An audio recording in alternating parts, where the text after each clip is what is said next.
Oi, gente! Nesse vídeo a gente vai falar um pouquinho sobre mais um filo dentro do reino animal, né? Nesse vídeo, então, a gente vai falar um pouquinho sobre os anelídeos, quem são eles, onde eles vivem, como eles se reproduzem, tá? E os animais pertencentes a esse grupo dos anelídeos são essas figurinhas aí, onde a gente tem as minhocas, as sanguessugas, e esse de cima aí, que tem essas projeções, são os nereis, que são anelídeos aquáticos, né? Você encontra ele na água. Bom, então a gente vai concentrar os nossos estudos em duas ordens dentro dos anelídeos, que são os oligoquetos e os hirodíneos, que a gente vai ver daqui a pouco. Mas quem são então esses oligoquetos? São anelídeos que possuem poucas cerdas no corpo, e um exemplo desses animais são as minhocas.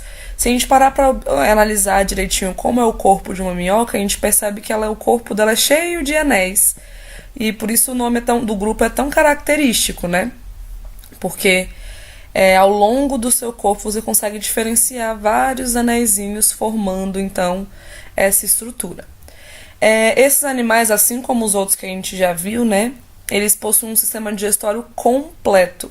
Se possui um sistema digestório completo, ele tem uma estrutura que vai ingerir os alimentos e uma outra estrutura diferente que vai eliminar esse alimento, né? Então ele tem uma boca e um ânus para eliminar esses resíduos. Esses animais eles podem possuir diferentes tamanhos. Eles podem ser muito pequenos, tendo 1 milímetro só de comprimento, ou então chegar a comprimentos muito grandes, como de 2 metros, mais ou menos, como a gente pode ver nessa imagem. Que a gente tem uma minhoca, só que o tamanho dela é um pouco diferente, né? Um pouco maior do que o comum, do que os que a gente já conhece. Esse tipo de minhoca ela está ameaçada de extinção, mas as minhocas são extremamente importantes para o solo, justamente pelo fato da sua alimentação. Eles são animais detritívoros, ou seja, eles se alimentam dos nutrientes que tem no solo, diminuindo esses nutrientes para disponibilizar ele melhor para os outros micro-organismos e para os outros tipos de seres vivos que habitem ali aquele solo. Da seguinte maneira, observem essa imagem. A gente tem aí algumas minhoquinhas no solo, elas formam essas galerias aí no solo, né? Como? Pela alimentação desse solo. Ela vai comendo o solo e vai formando esses túneis subterrâneos. À medida que ela vai se alimentando desse solo, ela ingere, né, por sua vez, os nutrientes que tem nesse solo, diminuindo esses nutrientes. Quando ela elimina esses nutrientes pelas fezes, ela consegue adubar esse solo, nutrir esse solo, só que disponibilizando nutrientes já em pedaços menores, em partes menores, que os micro-organismos conseguem então se alimentar. Então elas são extremamente importantes em um ecossistema, porque elas ajudam na fertilidade do solo. E essas minhocas enormes aí, grandinhas, elas estão entrando em extinção pela caça mesmo. Né? Às vezes as pessoas se sentem ameaçadas, não sei, mas elas estão entrando em extinção.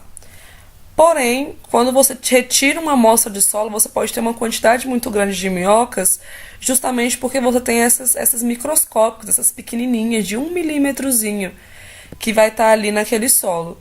Então, essas de menor porte você consegue encontrar em abundância no solo, só que essas maiores elas já estão quase em extinção.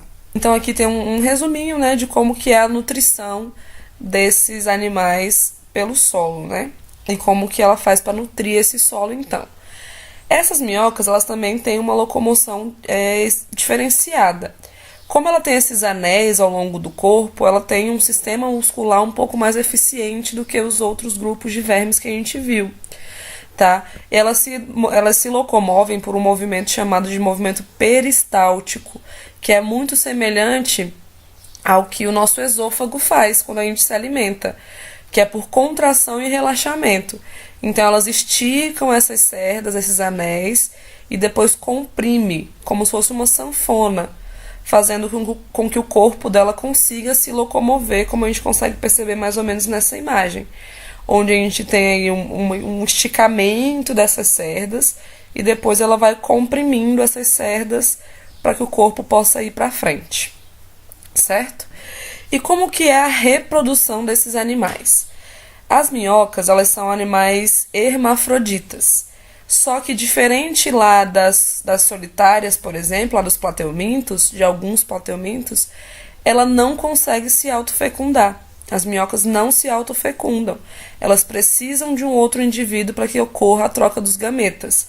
E vamos entender um pouquinho melhor com essa imagem aqui. Vamos começar esse ciclo reprodutor aqui no momento da cópula, onde a gente tem duas minhoquinhas e elas entram em contato.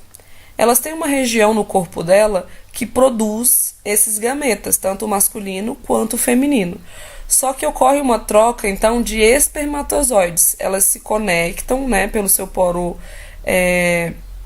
reprodutivo, e elas se conectam por esse poro e começam, então, a realizar a troca de gameta. Elas têm uma região no corpo dela muito específica chamada de citelo, que é esse anel maior no corpo dela, mais evidente. Nessa estrutura vai acontecer a formação de um casulo.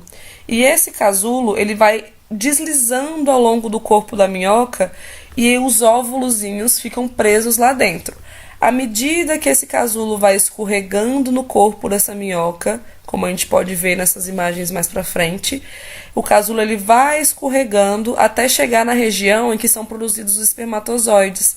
E esses espermatozoides são liberados dentro desse casulo para fecundar os óvulozinhos que estão ali dentro. Quando esses espermatozoides são liberados ali dentro, o casulo continua escorregando até ser eliminado. Só que como já ocorreu a fecundação dentro desse casulo, eu já tenho os ovinhos de minhoca dentro dele. E esse casulo é o que fica aí no ambiente até as minhoquinhas jovens serem desenvolvidas. Quando elas já estão numa fase de desenvolvimento um pouco mais elaborado, esse ovo eclode e essas minhocas saem de dentro do casulo e continuam o seu desenvolvimento fora dele.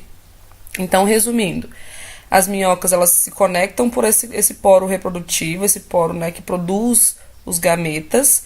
Esse citelo, que é esse anel maior, produz um casulo que vai abrigar os óvulos, que são liberados ali dentro, e esse casulo começa a escorregar no corpo da minhoca para sair desse corpo. E dentro desse casulo são lançados também os espermatozoides, que vai fecundar esses óvulos que estão dentro do casulo, que depois de um tempo formam os ovos da minhoca. Esses ovos eles eclodem e dão origem às minhocas jovens que vão continuar seu desenvolvimento fora desse casulo, certo? Então, ambas as minhocas, as duas minhoquinhas que entraram em contato ali, elas produzem esse casulo. Talvez isso explique o fato de ter tantas minhocas no solo, tá? Porque durante a fecundação, eu tenho essas duas minhoquinhas produzindo seus filhotes. Um segundo grupo que a gente vai ver é o grupo dos hirudíneos. Nesse grupo está presente as sanguessugas. As sanguessugas, elas são animais também, são anelídeos também, possuem suas cerdas, tá? E eles podem ocorrer em ambientes tanto aquáticos, água doce ou água salgada, ou em ambientes úmidos, que eles precisam da água ainda para realizar algumas atividades vitais. Podem ter tamanho variado também, entre meio e 30 centímetros de comprimento, não são tão grandes quanto as minhocas, tá? Mas possuem aí um tamanho considerável. E esses animais, eles possuem duas ventosas no seu corpo. Uma na região posterior, no início do corpo, e uma na região anterior, no final do corpo. E a gente pode observar isso aqui nessa imagem. A gente tem uma ventosa maior, que geralmente é a ventosa da parte posterior, e uma ventosa menor, que fica na região anterior do corpo, tá?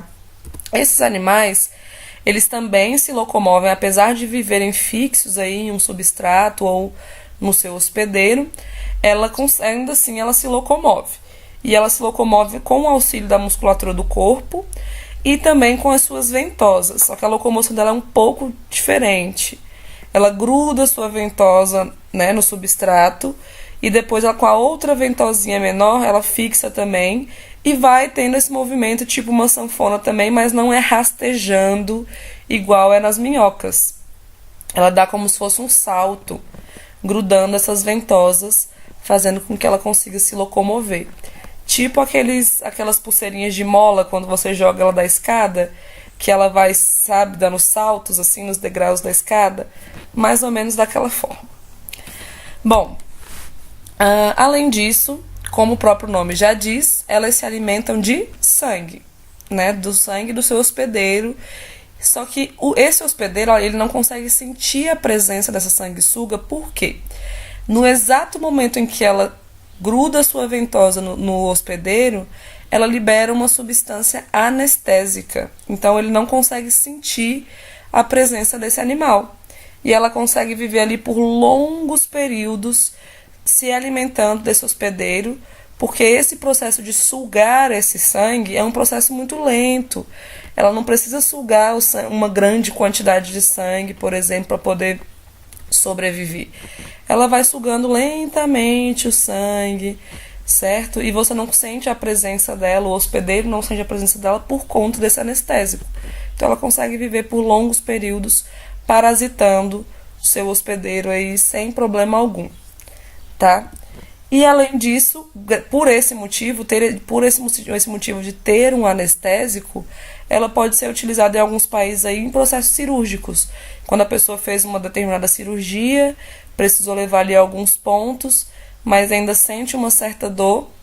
Nesse processo de cicatrização, né, de recuperação dessa cirurgia, alguns tratamentos colocam ali algumas sanguessugas próximas daquele local para poder dar essa anestesiada e também sugar qualquer sanguezinho que tenha coagulado ali naquela região, tá? Mas isso não é utilizado em todos os países, não. São alguns locais que usam esse tipo de tratamento, certo?